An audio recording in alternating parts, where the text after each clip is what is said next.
Dammi fede, retta speranza certa carità。欢迎，本集意大利梦幻小镇带你来到在贝尼温托省的皮耶特雷尔奇纳镇，迎接我们的是白雪皑皑的景色。本镇位处海拔350米，居民有约3100人。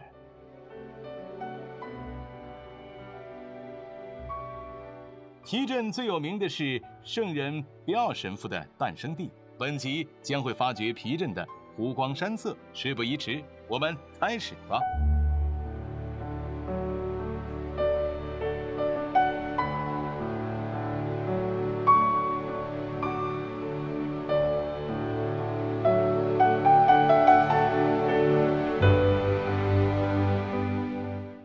这里闻名国内外，由来于圣人别奥神父在此诞生，要不然我们跟亚平宁山脉周边的市镇没两样。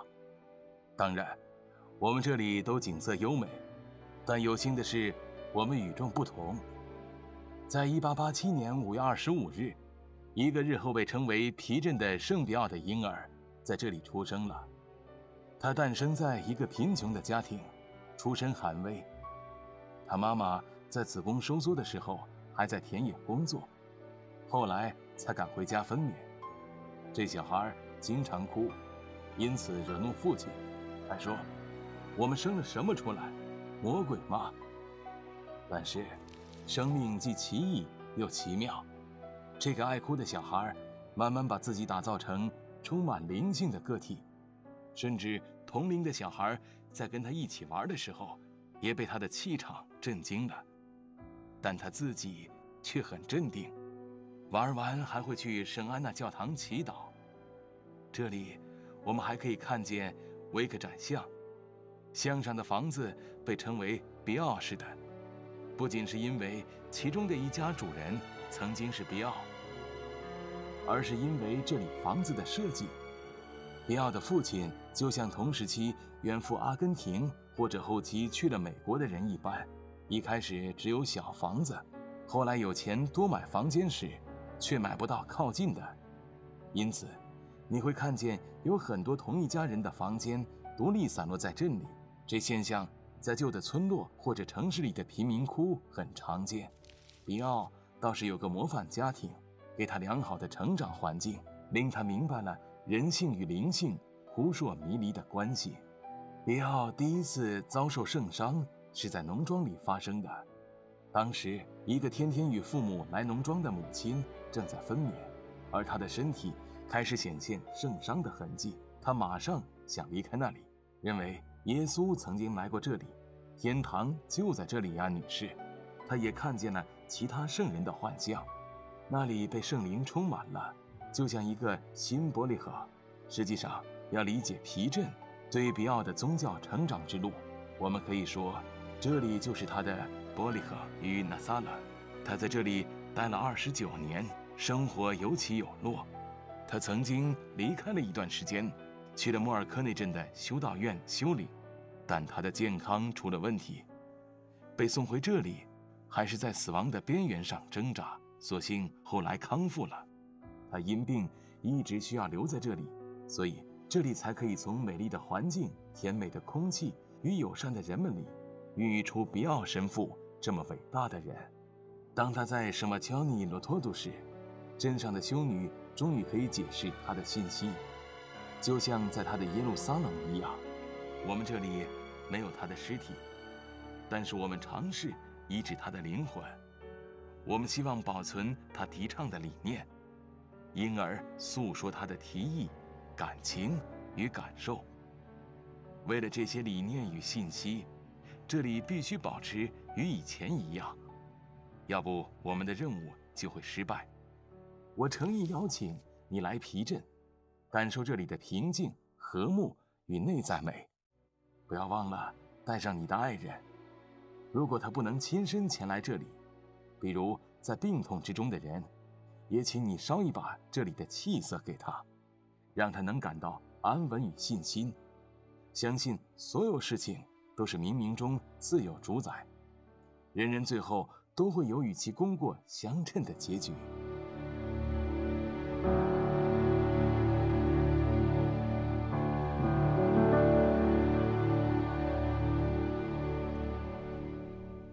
利奥在这里的圣母堂第一次主持弥撒，我们一起来与教区主教见个面。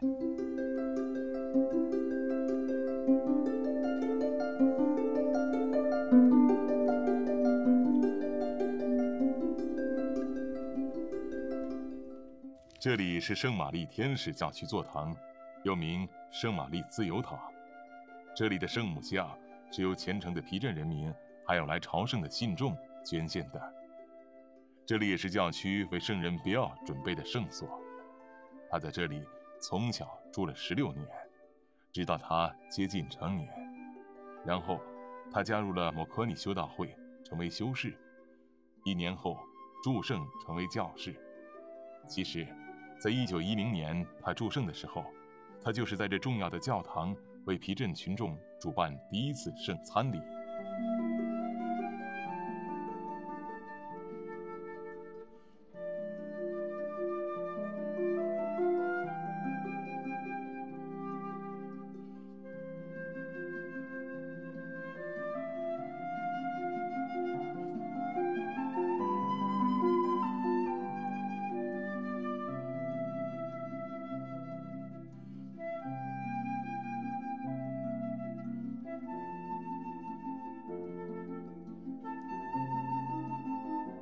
在祝圣后，他与萨尔瓦多·巴努鲁主教一同主持弥撒，包括他的长祷告与仪式。他协助教区主教举办庆祝礼、施行受洗礼和主持葬礼。他有时也倾听信众的告诫，但不太常见。虽然他自己也想告诫，但在这里告诫是有限的。他在夫家的圣乔瓦尼罗托杜时就经常告诫，祈求上主的原谅。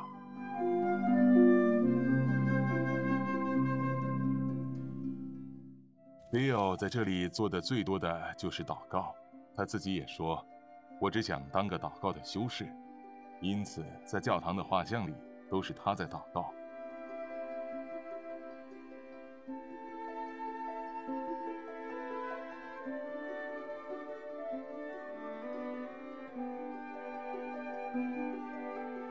把他描绘成热情与狂喜的祷告者。虽然如此，今天比奥神父的精神还是与朝圣的人同在，与他们一同祷告，并提醒我们对祷告的坚持。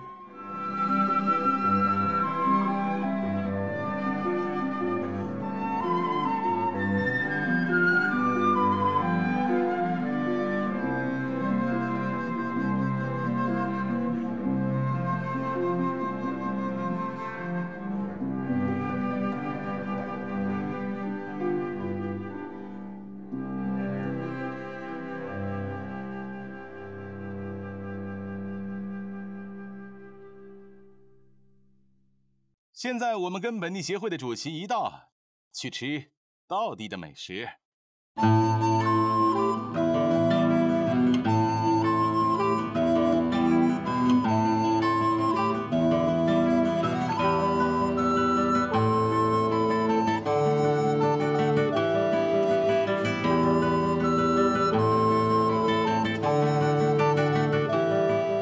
我们有一些经典的菜式在这里，这些菜都是我们最传统的、比较简单的那些，还有我们常吃的那些。我们是皮镇本地协会，玛利亚与斯利亚都是协会的志愿者，阿杜也是协会一份子，他还是我们的前会长呢。我们准备了自制的面食，意大利人都管它叫卡瓦特里，在皮镇我们叫斯卡特里，是派对必备的食品。在家里，这也是最快准备好的食物。接着介绍比较重口味一点的猪肉类菜式。这里有特拉吃耶，我们管叫特拉吃里里，是猪肺香肠，在大节日里与肉汁一起吃的。这里生活比较平民，所以日常菜都是经腌制过的猪肉香肠，比如说卡本科努。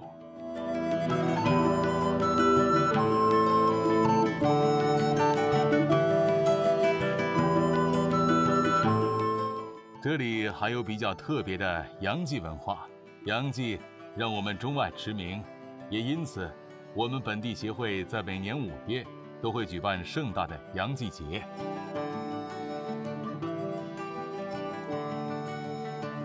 洋祭有很多做法，但在皮镇最传统、最重要的做法是土豪式的把它炸得金黄，再配上自制的蛋面。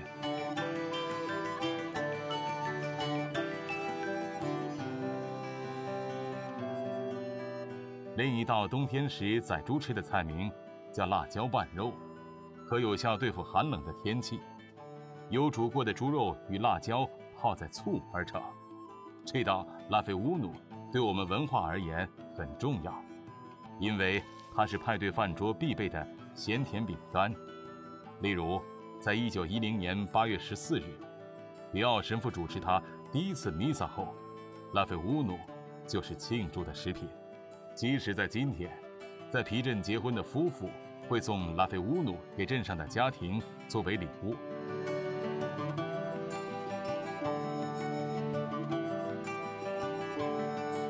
最后，这酒虽然不是本地的，但也是挺好的美酒。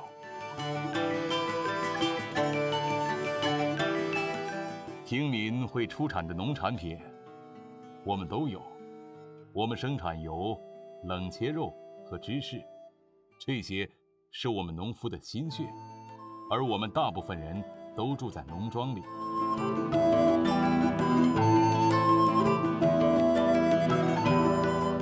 核桃是我们田野另一样经常可见的农产品。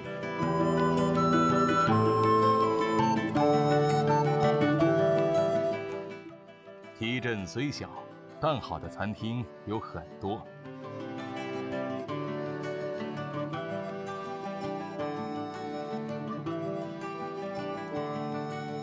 他们还会以最传统与古老的方式准备食物。亲爱的观众们，我们在皮镇诚意等候您的光临。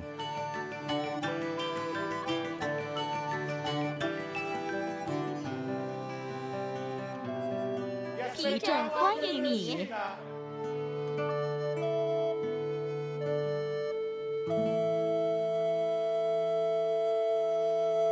皮镇的市中心是见证比奥神父历史的好地方。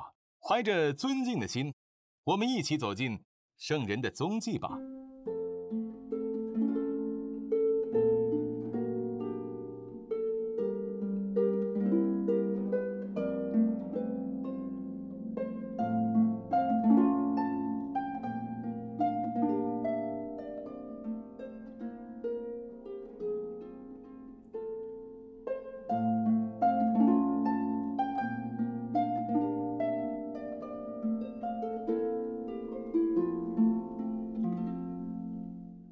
我们这里历史悠久，这里被称为卡斯特罗，因为是贵族城堡的遗址。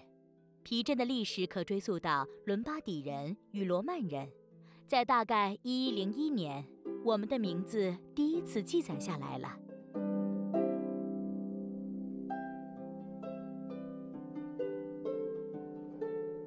这里就是刚才提及的城堡遗址，我们又叫托伦塔。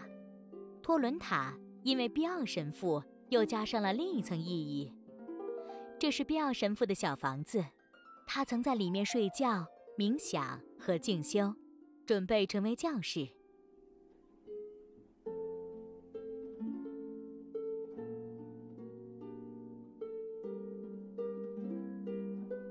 这里的地势险要，修道院坐落在石灰岩崖旁，我们本地人叫拉莫戈阿。比奥神父也很喜欢这石崖，即使他在圣乔瓦尼罗托杜时，他还会说你好拉莫戈阿，这跟在皮镇说你好一样。我们现在走到维科窄巷，这说得上是窄巷，但把旁边的房子都连起来了。来皮镇的游人可以穿梭在窄巷中，并参观佛基尼家的厨房。这家就是必奥成为神父前的家。然后这里是必奥神父诞生的睡房，他在1887年5月25日诞生的。沿着小径，你会走到圣安娜教堂。这座古老的教堂是皮镇最早的教堂，是个好景点。教堂在1887年5月26日为必奥受洗。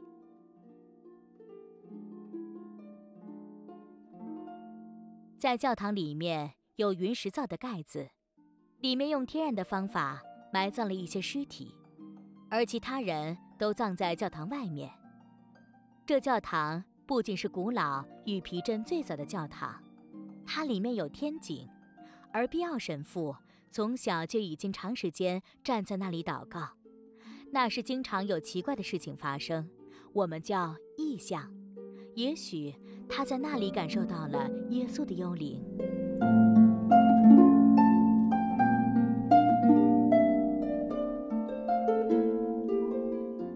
由我们教堂出发，你可以拜访米高修士的家。当年他与他的父亲去了美国，所以他把房间空出来了。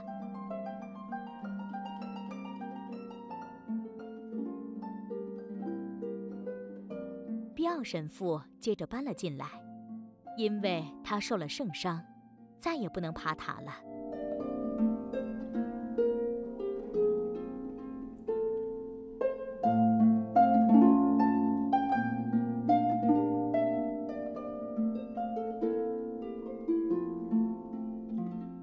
上主正正给了必奥这些圣伤。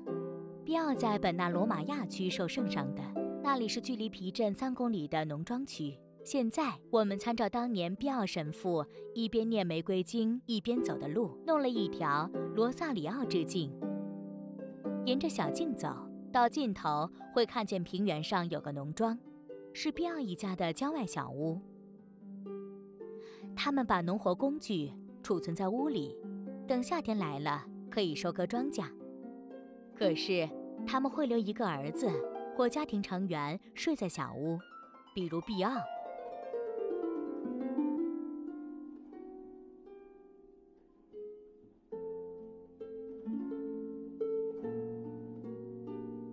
这就是他睡过的床。当必奥成为教士时，他希望修道团能融入到群体当中，不仅是方济家部显会的修道团而已。多年后，当一位美国慈善家玛丽·帕克想将他的身家都用在纪念必奥神父上，神父却说：“要纪念我，在皮镇盖个我的圣所吧。”于是，在1926年，这教堂与圣所一同建成。必奥神父其实是想将这里奉献给上主一家的。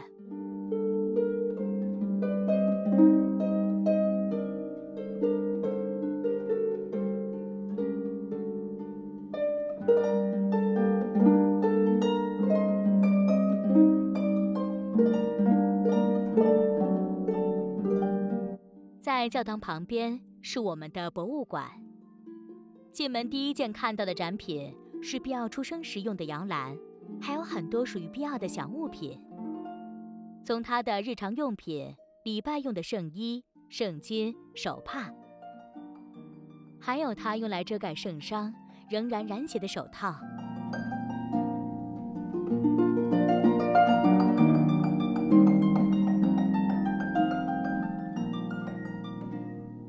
这里有另一个小故事。以前在皮镇有个修士，莫德斯天奴修士，他比必奥年轻很多，但在成年以后才立志成为修士。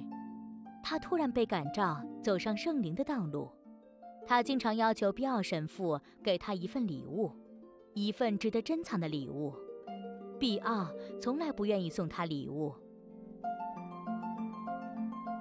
在必奥死前2天，他叫了这位修士来，说：“我会给你我的玫瑰冠，从明天起，你一直带着它吧。”这位修士很惊讶必奥的礼物，也想不到必奥会这么快去世。我们把这冠保存在这里了。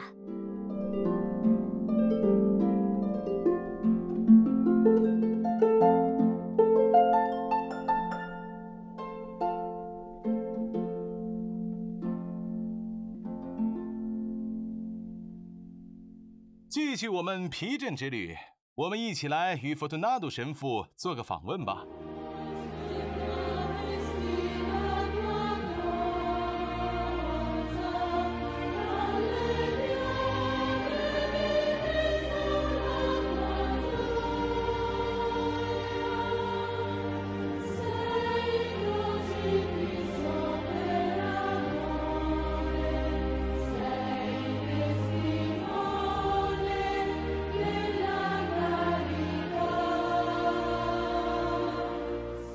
你已经听过我们修道会了吧？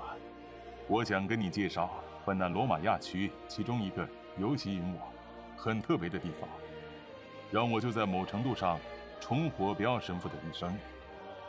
每次我到本纳罗马亚区时，我都会幻想看见比奥神父在某个小屋里，就像他写下来的描述一样，然后还有一对父母在辛勤地干农活。今天你看到的与以前有点不一样，因为这教堂与广场在比奥的时期还没存在，那时只有一株榆树供人乘凉，只有一块石头供人靠着休息。我们当然还有这些东西，但比奥成长不仅仅有这些，他还有父母的照顾，尤其是当他生病时，还有当他需要新鲜空气时，至少他在信中是这么写的。在这榆树下乘凉时，比奥神父遭受了圣伤。我想强调，他全部的圣伤都在这里发生了。比奥在皮镇遭受圣伤后，他质问上主为什么要施他于圣伤，即使暴露在外的伤口痊愈了，内在的痛还在持续。本纳罗马亚区既代表了过去，也代表了现在。我们设计了很多计划，打算将这里标签成富有灵性的地区，尤其是在榆树后面的空地，因为这里是异象降临的地方。比奥在这里见过圣母、上帝、圣方济各达，所以当他人来到这里时，他们必须谨记上帝曾经在这里降临大地，向比奥这位年轻人显现，而这位年轻人欣然接受了上主托付他的重任。即使他在1916年离开了皮镇，他也经常与邻居和其他修士提及这异象。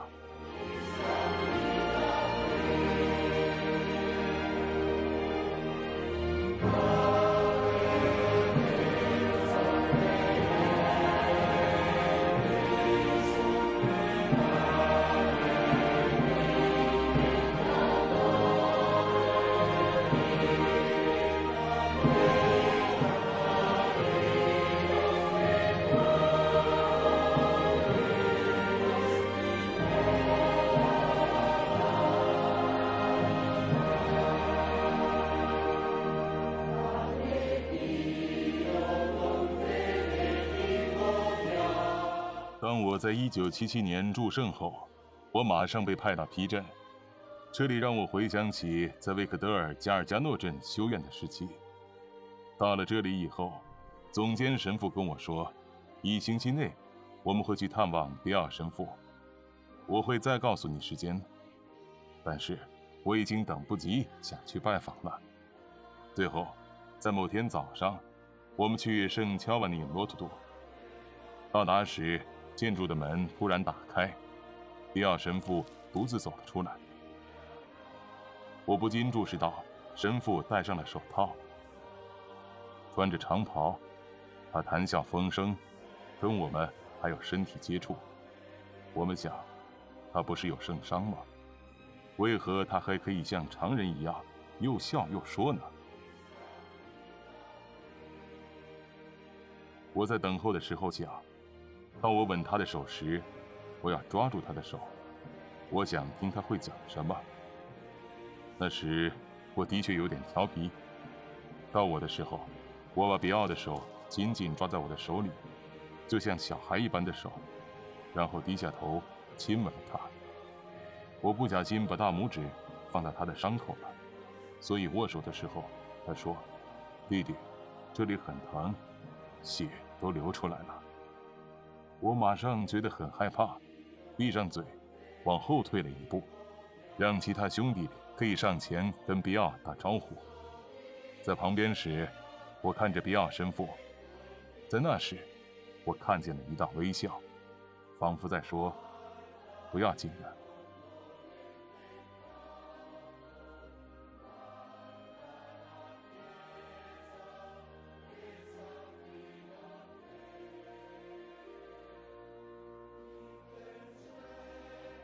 那一刻，我愣住了，这是非常亲切的记忆，到我今天还能很清楚地记述。比尔神父这些眼神与动作，表现了他不只是亲切好客，更把自己无人能及的痛苦藏在心里。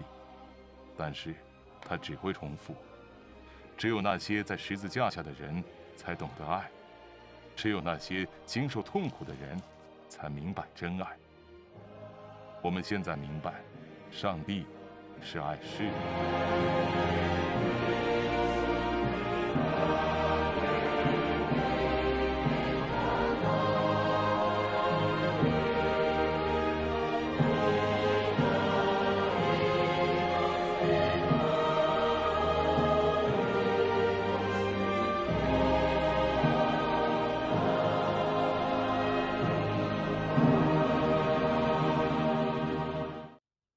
皮镇的居民等候您的光临。